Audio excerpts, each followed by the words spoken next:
Broken Kanu's way, and Dahui's right out of the centre. It's Kanu, what's he going to do? Oh! Can you believe it? Hello Arsenal fans, and welcome back to a new episode of Can You Believe It, an Arsenal podcast. Sorry for the delay of this one being released. I've just been pretty busy recently with work and other things, so haven't had the chance to really record it. But hopefully this podcast is worth the wait, because it's talking about our first win at Stamford Bridge for 10 years. The first time we have done the double over Chelsea since the Invincibles year, 2003-04 as well. So it is a big result, and we'll talk about the actual logistics of the result coming up. We'll also talk about some other things as well. So there's some news about David Luiz. There's some news about Xhaka potentially. There's some transfer news as well. So we'll talk about that later on in the podcast. But let's start with the Chelsea review, and let's start with the lineup. So the first thing that pointed out about the lineup was that it was a back three. Now, I worried about this and I didn't really like it, because I associate the back three with Arsenal with some of the worst football I've seen from an Arsenal side, and the way we performed with it earlier in the season, we just weren't creating enough chances. Now, I have spoke about having a creator and that being useful to us, and we didn't have a creator early on in the season. Smith Rowe was injured, Odegaard wasn't here, and for all the benefits it produced defensively, I just don't think it allowed us to produce much going forward. So I was a bit worried when I saw that it was a three at the back at the start of the game. But here's the actual lineup. Bernd Leno started in goal. A back three of Rob Holding, Pablo Mari and Gabriel. A midfield of Bukayo Saka, a right wing back. Mohamed Elneny and Thomas Partey, so there was no Granit Xhaka. And Kieran Tierney at left wing back. And then a front three of sorts of Emile Smith-Rowe, Martin Odegaard on either flank of Pierre-Emerick Aubameyang. It was a very narrow front three, obviously, because Odegaard's not going to go to the wing that much, neither is Smith-Rowe. They were always going to go towards the centre, so it was quite narrow. But I think the main reason why we went to a back three was to match Chelsea, and obviously Chelsea have been in sensational form ever since Thomas Tuchel has come in. He's a really good coach, he's made them really good, but also because Chelsea have a very, very good squad with really good players, that it just showed how badly Frank Lampard was doing with them. Obviously, we beat them 3-1 earlier in the season. It turned our campaign around in terms of it allowed us to be a bit more of a threat going forward, whereas before we weren't that much of a threat. When you think about it, we just weren't creating enough chances. We were very average. But Chelsea obviously sacked Lampard and they appointed Tuchel, and they've been reaping the rewards ever since. So they're in the Champions League final, they're in an FA Cup final. So it is a big ask for this Arsenal side to go into Stamford Bridge and get a result. A result we needed to keep our very faint European hopes alive.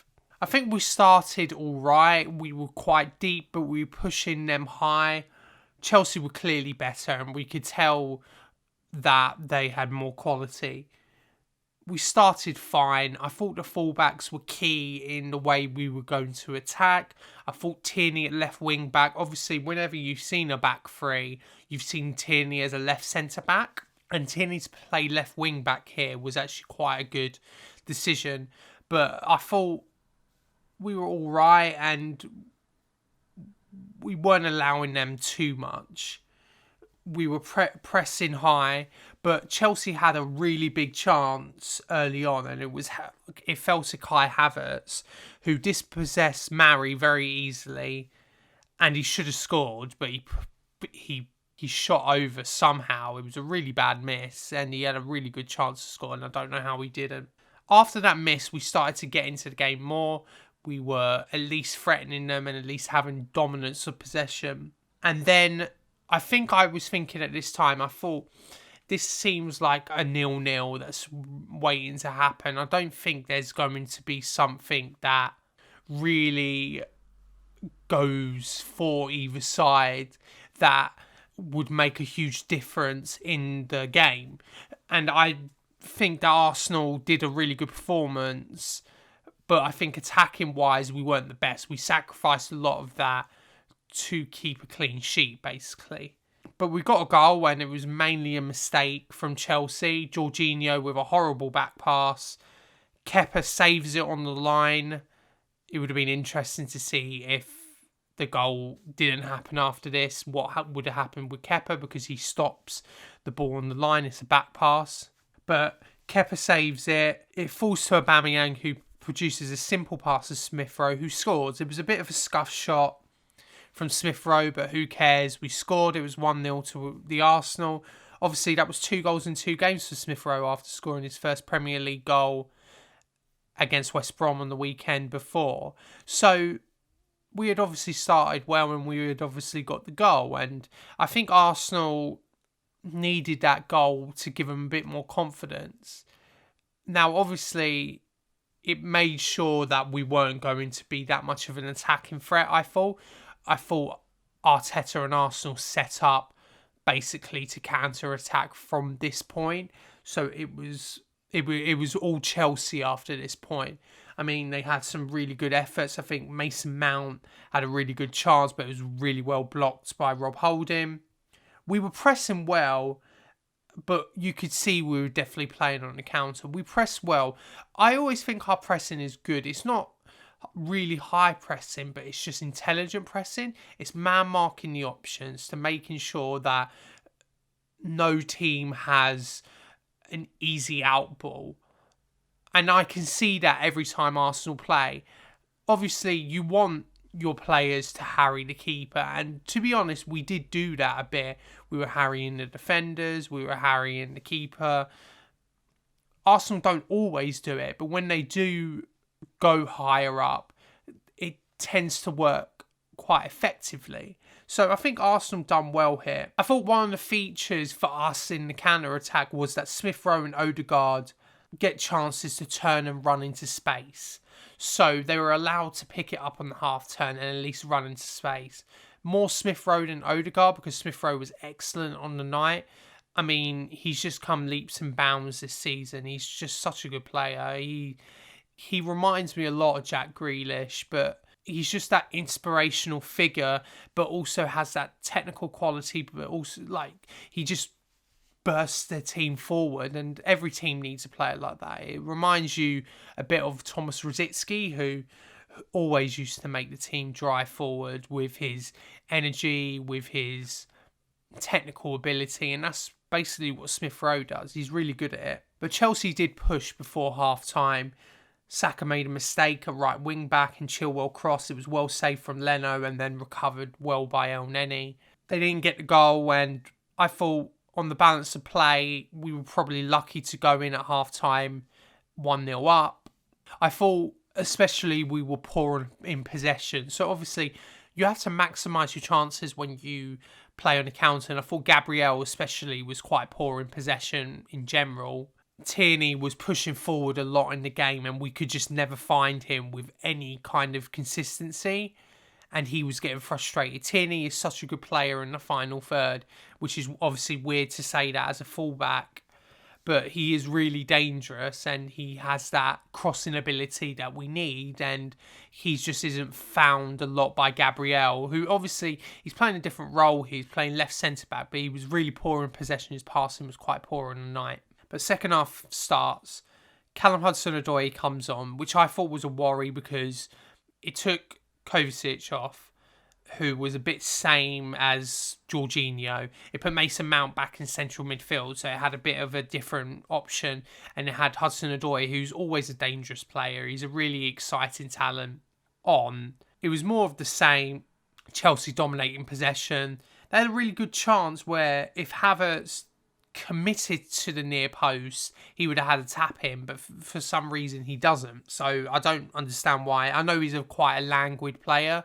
He's a bit Ozil-like in the way he plays, but it was a bit of an odd decision from Havertz.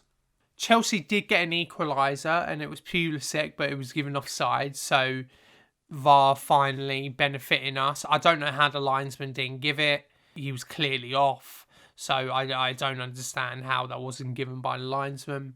We had defended well pretty much the whole game, but we just couldn't get up the pitch at all. I thought what helped, though, was Saka coming off for Bellerin. Now, Saka's not really a right wing-back. I don't think he had the best game there. It's another position that he's played. But Bellerin allowed us to get a couple more chances. I think he had a shot which was easily saved by Kepa, but it was well worked from us. Odegaard got a shot that went well over from Bellerin. We had more of the ball, and that change, even though it's just a right wing-back coming on, it at least allowed us to get the ball forward. We were making better decisions with the ball. We were defending well for the most part. There was a couple of half chances, but Chelsea didn't really threaten our goal. Bellerin unfortunately had to come off injured as Chambers came on. If that is the end of Bellerin's Arsenal career, then credit the man, because he's been a real servant for us. Regardless of what you think of him as a player, he's a fantastic man. He's been a real privilege to watch as a player, but also watch as a man. He really represents the Arsenal values really well, and it's really good to see him play for this club. And wherever he goes in the summer, if he does leave, I wish him all the best, and I think a lot of Arsenal fans will wish him the best because he's been great for us. But then Chelsea had one last chance to get a goal, and it was from Zuma, who hit the bar from a header. It was a fantastic save from Bernd Leno in goal. He really well saved. And then Giroud hit the bar on the rebound. It was a really bad miss, and for once Giroud misses against Arsenal, so it actually benefited us. So that's really good. It was nice to see Giroud not get the incoming goal, because I thought when he came on, he hadn't played a lot, he was being really rusty. I thought when he came on, he was convinced that he was going to score, but he didn't, and the full-time whistle went, and it was 1-0 to the Arsenal. I think there was a lot of debate about this game, about if it was good, if Arsenal had played well. I think it's all irrelevant at this point. I think you can look at games like this in terms of if we were playing Brighton away or West Brom away and we had only got a 1-0 win and we would be lucky the whole game. Those are the games where you can look at and think, maybe this isn't the right approach. But I think in big games, in games against Chelsea, I think the result is all that matters. And we have gone to Stamford Bridge and created loads of chances in the past and not won the game. So it was nice to give Chelsea a bit of their own medicine. Thomas Tuchel was fuming afterwards, saying that only one team deserved to win the game and it wasn't Arsenal. Please, I don't care really. Arsenal got the result and temporarily went up to 8th, which is obviously not where we want to be, but it's better than being 9th or 10th. Arsenal have a very, very slim chance of Europe this season, qualifying for Europe. Arsenal have 2 games left. It's against Crystal Palace away and Brighton at home. So we have winnable games, even if Brighton are much better than the results have produced. We need Everton and Spurs to slip up for us to have any sort of hope. We're only 1 point behind Spurs and Everton, and we're also only 2 points behind West Ham. So, but all the teams that I've named above us all have games in hand, and they play this weekend. I think West Ham have Brighton potentially, and I think Spurs have Wolves. I think Everton have West Brom or Sheffield United. I think they have a very simple game. So we need results to go our way if Arsenal are going to have any chance of qualifying for Europe. Yes, I know it could potentially be the Europa Conference League. I know a lot of fans will be turning their nose up against that, but at least it's some revenue. We can use it to play our kids. That's what I worry about next season, is if we don't have Europe, then players like Balogun, Aziz, even players that have gone out on loan like Joe Willock won't get the game time they necessarily need for their development. The Europa League was always good for that it allowed us to at least give them minutes, first team minutes in a competition where it wouldn't affect us that much. So I know people will turn their noses up against this, but I think it's a perfectly fine competition to be in. We probably would be one of the favourites to win it, which is obviously always good. You don't qualify automatically. There's no qualification automatically to the group stage. Everyone has to qualify, so we would have to qualify for this competition.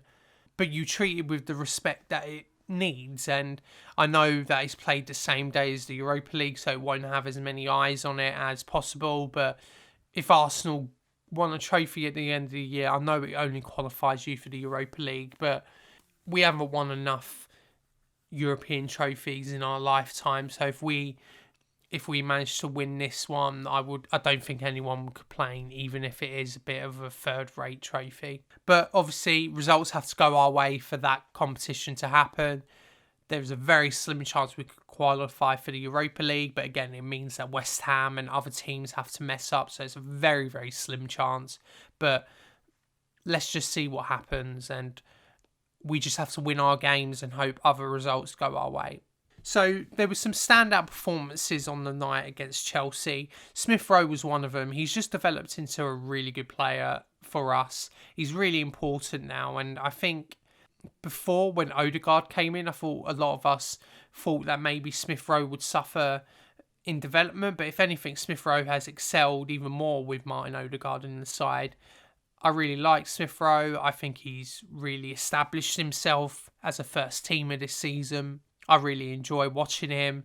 He just has a real modern number 10 vibe that you get from him. He was fantastic on the day. It was really good to see him get a goal against Chelsea. Obviously, I talked about it a few times, but he had that goal chance against Spurs where he thought it went in, but it hit the bar. He's a really exciting player. I think he can add goals to his game. And for us to have him and Saka in the same team coming at the same time is absolute lottery for us. We're incredibly lucky. I mean, some of the things he's been doing this season has been wonderful. He's just been a really good player. He nutmegged Thiago Silva as well, which I think has been played on repeat a few times now. He's a really exciting player. I also want to talk about Thomas Partey and Mohamed Elneny. When we won at Old Trafford earlier this season, the first time we had won there for 14, 15 years, Elneny and Partey were really important for that. Partey had one of his best performances in a while, and it was flanked really well by Elneny. I think Elneny and Partey make sense in these big games because they have that energy going forward. They just have the energy to cover large amounts of ground. Elneny's always a good passer. He's not really an adventurous passer, but he's always someone that will keep the ball and keep it ticking, which I think you need in these big games. He's just a really good squad player. I think a lot of people just don't think he's any better than that. And obviously Arsenal need upgrades in that position. But credit both of them. They played really well. The partnership in big games for them has been good. It's funny that both our massive wins away from home have happened without Granit Xhaka in midfield. I guess that's something to bear in mind, even if it probably doesn't mean anything. But I'm glad that we produced a really good performance here and got a result. One that has been coming for about 10 years. One that we really wanted and really needed. But I'm really happy that we got it. 1-0 to the Arsenal at Stamford Bridge. It wasn't as glorious as our 5-3 win in 2011, but it was still very satisfying. So there's a few transfer news that has come out this week, so I thought I'll talk about it at the end of this podcast. So the first thing is David Luiz has confirmed to be leaving Arsenal. Well, it's come from really reputable journalists like David Ornstein that Luiz is going to leave. Now, I think this is the right decision. I think I've got a few questions on this topic during the season about David Luiz. Should we offer him a new contract? I always said no because I thought it was time to move on from him. It was time to integrate William Saliba into the side. It leaves us into a bit of a difficult position because I think Rob Holding is more of a backup centre-back, and with Luiz leaving now, Rob Holding is basically the first choice right centre-back. So obviously that's a downgrade when you think about it. But I am excited about someone like Saliba, who's gone out on loan to Nice. He's had a really good loan spell with them. So for all intents and purposes, he should come in the summer and fight for a place in the first team. and that's how it should be. I know his age is a worry for some, and I completely understand that, but I think he has to be an option going forward for us. We spent a pretty healthy amount of money on him, so we have to use him as an option. Otherwise, it's just a waste of money. I know there's reports that Arteta maybe doesn't like him or maybe doesn't have the full faith in him, but I just think he's such a wonderful talent. And I think this is where it comes in that a director of football at Arsenal should be here, because he should say, well, we've put in a lot of money into this player, use him. Don't allow him to go out. We don't have a lot of money. This is a young centre-back that you've wanted, that the club admire. Use him, find a way to make it work. And that's where I think a bit of this Arteta has too much power sometimes comes into fruition, because obviously the decision completely depends on Arteta at the end of the day, and if he gets sold, it's on Arteta. So I hope he gets used because it makes sense. In terms of Luiz and the impact he's had, listen, Luiz has had some classic David Luiz moments. I think you think of the Man City game last season after lockdown, when he didn't start and obviously came on and had a really weird performance. He said his head wasn't in it. Obviously, the Liverpool game last season as well, under Emery, gave away a penalty, a really stupid penalty against Salah. He will have those moments. He gave the most penalties away, I think, ever in an entire season. I think it was 5. So he had a really poor season, but he is always capable of producing really good performances. I think of Mikel Arteta's first win against Manchester United. He was excellent that day. I think of the FA Cup semis and the final, I thought he was excellent those days as well. I think for the most part this season, he's actually been pretty solid. So I think he's had a decent season. I think he's been a decent servant for us. I can't believe that he was our replacement for Koscielny, but it's actually turned out pretty decent. I don't think we could have asked for much more for what we got. I know he was a bit expensive in terms of wage-wise. I know he took a wage cut this year, but he's a really good professional. All the young players love him. So like Saka and Smith Rowe and Martinelli always talk really highly about David Luiz. So he will be a character missed in the dressing room. But I do think that this is the right decision, that Arsenal needed to move on, because it comes back to Mikel Arteta's comments a few weeks ago that Arsenal needs to be ruthless. And this is a real ruthless decision, because I think if we were terrified, we would have just offered David Luiz a new contract. And I think this is probably best for him and best for us going forward, is that we move on from each other and Arsenal can go in a different direction. I think what will happen next season is that I hope Holding and Saliba are the choices. I hope Saliba is the one that develops and gets the chance to be first choice. I think if Arteta's worried, maybe loan a centre-back in rather than buy one, because it will just hurt the development of Saliba. But hopefully a year in the Premier League with William Saliba can make him develop and maybe make him really good and indispensable for Arsenal. I think that's important for us, and I think he should be given a chance. He's a really exciting talent. But it's sad to see Luiz go. I think he's done better than most of us thought he would. So he goes with a lot of best wishes from Arsenal fans. So all the best to him. So there are 2 other rumours that I want to talk about here. The first one is from Granit Xhaka's. Apparently staff believe he's going to leave Arsenal. Now, I'm not Xhaka's biggest fan. I think if you're a regular listener to this podcast, I think you know that Xhaka is not my favourite player of all time. That's no secret. I think in terms of our midfield, it needs upgrades, and Xhaka is one of the positions that we should upgrade. But with Ceballos leaving in the summer, it leaves us extremely light if Xhaka leaves. So I'd be shocked if he leaves unless a really, really good offer comes in. If a really good offer comes in, then by all means, we should try and sell him. But I don't think a really good offer will come in, so I think it's just pointless. He might want to leave, and I think a lot of players do want to leave, like Leno, Bellerin, Xhaka all want to leave. But I think it has to benefit Arsenal as well. We can't just let them go for free. We need money to put in other positions.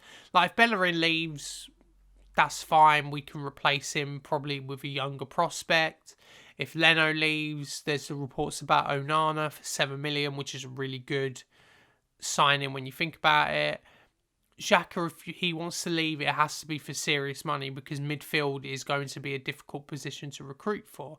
I know we're linked with Stamford Bridge, with Yves Bissouma. These are two players that we've been frequently linked with. We've also been linked with Guido Rodriguez from Real Betis in La Liga. He's a bit older and a bit less glamorous compared to the other two. I think it is a very important position to fill in, and something that we do need to upgrade with. I obviously want creators as well, with Odegaard most likely going back to Real Madrid. We need another creator in the front line, someone that's technically secure, that we can plug into that gap and not just completely rely on Emile Smith-Rowe, because even though he's been fantastic this season, he will have injury issues. He won't be able to play every single game. So with Xhaka's rumours, I would try and keep him, even if I do know that we should be upgrading. If he wants to leave, it should only be for an incredible offer. And finally, there's rumours about Ryan Bertrand joining Arsenal. He's leaving Southampton in the summer, so he'll be available for a free contract. I must say, it's not the most inspiring deal. I always think that we should be avoiding deals like this just because I don't think it's the smartest deal in the world. I think backup fullback is not really an urgent issue that should be solved with a lot of money. I think it should be a quite cheap solution. Ideally, it would be younger, but not a lot of young fullbacks want to play second fiddle. So Bertrand, it sort of makes sense, and I can see it happening, to be honest. It's an easy deal. We have history with Southampton, obviously, with Cedric. So maybe we can get it done quite easily. I mean, Southampton won't even be involved if you think about it, because it will just be with Bertrand and his agent. He'll probably ask for some kind of wage increase. He's on 70k already, so he'll probably ask for 100k. I just hope it's on a 2-year deal rather than a 3, because a 3-year deal would just be more stupid decisions from the club. But a 2-year deal is perfectly serviceable, I think. Right, and that's the end of the podcast. Obviously, there's only 2 more podcasts about actual football this season, against Crystal Palace and against Brighton. Hopefully, we end the season on a high. Like I said before, there will be podcasts over the summer, me talking about favourite players, transfer rumours, everything. There will be a regular podcast coming out talking about these things. I can't wait to do it over the summer. But thank you for joining me. Please leave a rating and a review on iTunes. It really helps this podcast grow. Tell your friends about it. And I'll catch you after the Crystal Palace away game. Until then, come on, you Gunners. Well, it's broken Kanu's way, and De Hui's right out of the centre. It's Kanu, what's he going to do? Oh!